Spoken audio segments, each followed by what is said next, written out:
നീ കണ്ടതെന്താണെന്ന് പറ. എങ്ങോട്ട് നോക്കാൻ? ഇങ്ങനൊരു ദിവസം ചേട്ടായി ആഗ്രഹിച്ചിരുന്നില്ലേ? ഡ്രോയിങ് ഇഷ്ടമുള്ള ആളാണല്ലോ, അപ്പം ഒന്ന് വരക്കാനുള്ളൊരു ടാസ്ക് ആണ്. അതിപ്പോ ഞാൻ ഒരു പ്ലീസ് നോ എന്ന് പറയരുത്. ഒരു 10 മിനിറ്റ് എനിക്ക് വേണ്ടി സ്പെൻഡ് ചെയ്യണം. പെട്ടെന്ന് ഇപ്പൊ വരക്കണ്ടെങ്കില് അത്ര പെർഫെക്റ്റ് പിക്ചറോ അങ്ങനെ എന്തായാലും ആയാലും മതി. നേരെ നോക്കണേ, നേരെ നോക്കണം. നോക്കാം, നോക്കണല്ലോ. ഞാൻ എന്റെ ജോലിയിലേക്ക് കിടക്കട്ടെ. സ്കെച്ച് മതി.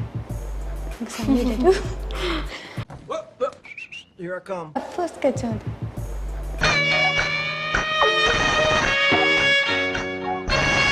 നീ അവളുടെ മേനിയുടെ കണ്ട് മതിമറന്ന് പ്രവർത്തിക്കരുത്.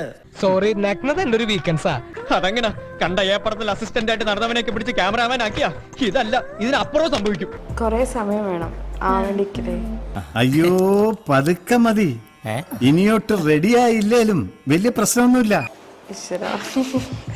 ഒരുപാട് അങ്ങോട്ട് സൂം ചെയ്യണ്ട.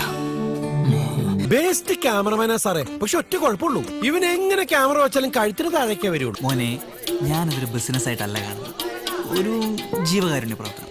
കൊള്ളാം, കിട്ടുക്കൻ. ഒതുക്കത്തിൽ നിന്ന് സീൻ പിടിക്കുകയാണല്ലേ? എനിക്ക് വിശ്വസിക്കാൻ കഴിയുന്നില്ല. ഇതാണ് ഈ ആകസ്മികമായ കണ്ടുമുട്ടൽ എന്നൊക്കെ പറയുന്നത്.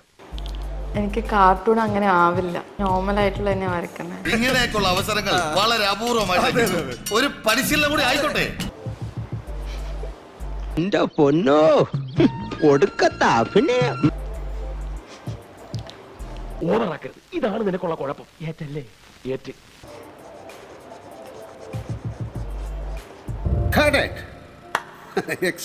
ഫസ്റ്റ് കാണിച്ചത് എന്റെ ഒരു നാവലായിരുന്നു.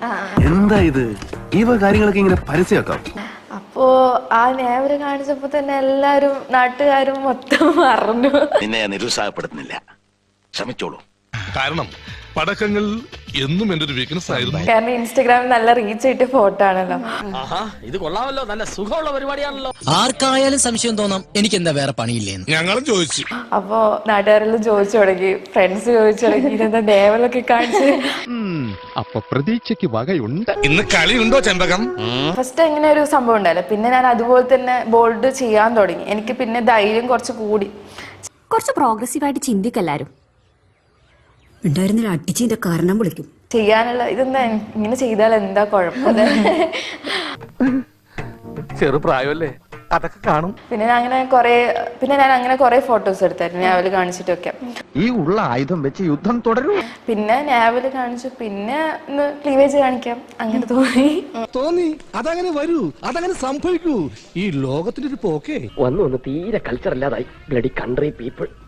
പിന്നെ ക്ലീവേജ് കാണിച്ചു, അപ്പം കുറെ നെഗറ്റീവ് ഉണ്ടായിരുന്നു. പിന്നെ നീ കെട്ടിപ്പിടിച്ച് രണ്ടെണ്ണം വിട്ട ആ ടെൻഷനെങ്കിലും മാറും. പിന്നെ ഒന്നും നെഗറ്റീവ് മൈൻഡ് ചെയ്യാണ്ടായി. ഇവിടെ തന്നെ വന്നത് ഞാൻ. നമ്മളിവിടെ കുറച്ച് ദിവസമൊക്കെ ഉണ്ടാവും. നെഗറ്റീവ് വരുന്ന സമയത്ത് അഞ്ജനയുടെ ഒരു റിയാക്ഷൻ, അതിനോടുള്ള ഒരു പ്രതികരണം എങ്ങനെയായിരിക്കും? അവര് തരുന്നത് ചുമ്മാ നമ്മൾ വാങ്ങിച്ചോണ്ടിരുന്ന പെട്ടെന്ന് പണിയും കഴിഞ്ഞ് അവര് പൊക്കോളും. പ്രതികരിക്കാൻ തന്നെ കൂടുതൽ അടി കിട്ടും. ഫസ്റ്റ് ഞാൻ 2020 കൊറോണ വന്നെ, അപ്പൊ ആ സമയത്ത് ഞാൻ വീട്ടിലുള്ള പക്ക നാടൻ കുട്ടി എന്ന് പറയാം. അയ്യോ, എന്നിട്ട് എന്ത് പറ്റി? നാടൻ കുട്ടിയാണെങ്കിലും മൈൻഡ് കുറച്ച് നല്ല ഫോർവേഡ് ആണ്, ചിന്താഗതിയല്ലോ. കുട്ടി NC ആണല്ലേ, എന്താ ന്യൂ ജനറേഷൻ ആണല്ലേ എന്ന്. അപ്പോ എന്താ പറയാ, നാട്ടിൽ നിൽക്കുന്നതുകൊണ്ട് തന്നെ എല്ലാരും നെഗറ്റീവ്സ് പറയുമ്പോ ചെറുതായിട്ടൊരു സങ്കടമൊക്കെ ഉണ്ടാവില്ല. നീ ഒന്നുകൊണ്ടും പേടിക്കണ്ട. എടാ നിനക്ക് ഞാനില്ലടാ, ഒന്നുമല്ലെങ്കിൽ നമ്മൾ ഒരു തൊഴിൽ ചെയ്യുന്നവരല്ലേ. കൂടുതൽ വരുന്ന കമന്റ്സ് ഏത് ടൈപ്പ് ആയിരിക്കും?